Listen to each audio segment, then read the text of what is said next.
Kings listening to trade offers for De'Aaron Fox. Source. Sources Kings to open up talks on Fox trade. Report. Kings open to talking Fox trade before February 6th deadline. These are the headlines that has Sacramento fans all in shambles. We're not talking about the great game that De'Aaron Fox had last night with 30 points and 7 assists. It's all about De'Aaron Fox and his next move, which could be out of the 916. I'll talk about that and more and what I think is going to happen on this episode of the Bleav in Kings podcast. I'm your host, Mark Haynes, and let's get it going. Those of you who remember, all the trade talk started, a few weeks ago when De'Aaron Fox made an appearance on the Draymond Green show. And that's when everything started circulating.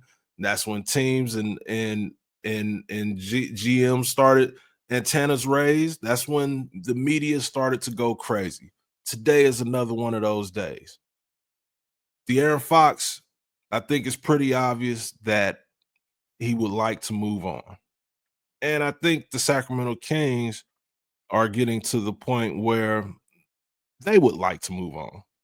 I think everybody wants to get on and get things moving into a direction where they know where they're going at least.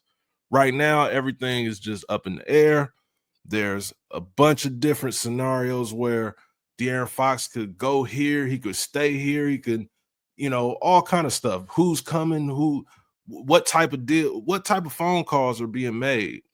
Just yesterday we were talking about, everybody's talking about Cam Johnson and Kyle Kuzma's and stuff like that. But those guys wouldn't even be the main topic of conversation, especially when it comes to something dealing with De'Aaron Fox. De'Aaron Fox has been the face of the franchise ever since being a rookie, really. He's averaged 21.5 over his career, 6.1 assists. This season, which some would consider an off season because he's not shooting the three as well as he usually does. But he's averaging 25.2 points a career, he's averaging 5 rebounds a game and 6.2 assists while shooting 46.8% from the field, shooting 32.4 from 3, 82.6 from the free throw line, which is great. They're all above his career averages. Yeah, sure is. I ain't even realize that. It was all above his career averages. So for this to be a down season, sure. Maybe he's not playing where you expected him to be this season or whatever, but he's having a pretty darn good season. But this pretty darn good season is looking like it's going to finish in another jersey. And the reason I say that is because what we have here is usually when players want out, there's a little bit of rumbling and talking about it that circulates for a short while. Then something may be happening, or there's no talk about it and it happens right around trade deadline. In this situation, I think it's strange that this is the second time this season where this conversation is being brought up, but it's being brought up at a time where things are going good. Mike Brown was let go as the head coach, and they moved Doug Christie in, and Doug Christie has done a fantastic job. The team has been winning. The beam has been lit, and everything's going good. And after a victory in Brooklyn where De'Aaron Fox scores, 30 points and 7 assists, like everything's going good. So I find it strange that this topic would pop back up. But if it pops back up when things are good, to me, that's saying something's bound to happen. And the fact that there's reports out here and of saying that they want to get it done a deal done before the trade deadline, I find it hard to believe that that doesn't happen. Now, let's talk about if that happens. If it happens, if a trade is made before the All-Star break, before the deadline, which is February 6th, what does that mean for the Sacramento Kings moving forward? Now, the players that will be coming in will be players, obviously, that I would imagine that the Sacramento Kings like. So when you start to think about, some may be thinking about the Jimmy Butlers of the world, the Bradley Bills of the world, and, you know, those type of guys. I don't necessarily think that's the direction the Sacramento Kings would go into making a move with De'Aaron Fox. And then another thing, if something is done, it would have to be multiple teams involved. I don't think there's any situation where it's just like, oh, Fox for this player straight up, or Fox for these players straight up. I think it'll be a multiple team deal. And I do have an idea of where I think De'Aaron will land if he's moved before the deadline. But I guess I'll close with that. But the fact that this is all happening now is the reason I think something is going to get done. The team is doing well. The team is thriving under Coach Doug Christie, somebody that De'Aaron Fox has been around his entire career. You know, um, De'Aaron Fox has the keys, to the city, to say, not the actual keys or whatever, which he might. I don't think so though. But the situation just looks, from a basketball standpoint, everything on a fan standpoint, everything looks good, and it looks like, why would De'Aaron want to leave when they have something working here? But if he left, that moves Malik Monk potentially into the main guard role. Like it would be no sharing of point guard duties or whatever. Malik Monk would be the starting point guard, depending on who comes in. Obviously, a lot of things get shook up, and when things are shook up, usually it takes time to figure out how to make everything work. Some will start thinking like, well, if De'Aaron Fox leaves, what does that mean for other guys? Will DeMar DeRozan ask for a trade? Will such and such? When it comes to DeMar DeRozan, I don't, from my understanding, I don't think it's going to impact him at all. I don't think it's going to impact his decision of where he wants to play. And so that would X out the idea of him saying, I came here to compete for a championship and we losing Fox, blah, blah, blah. I don't think that's a worry the Sacramento Kings have. And I don't actually think it's a worry that, any other changes as far as people wanting to leave happens. Obviously there's, if De'Aaron is gone, maybe Kevin Huerter is involved in that, because Kevin Huerter is a name that's also being tossed around in trades, not in this situation per se, but just in trades in general. And last night he just got a DMP. I think it was his first DMP of his time with Sacramento.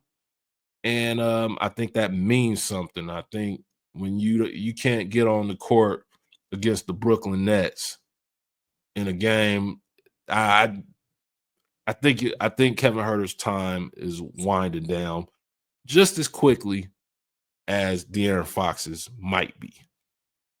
But I think the Sacramento Kings, if De'Aaron Fox is moved, depending on what you get back, obviously, if you're making a deal before the deadline, the Kings would have to be getting something they want in return. I don't see them letting De'Aaron Fox go for a box of cereal.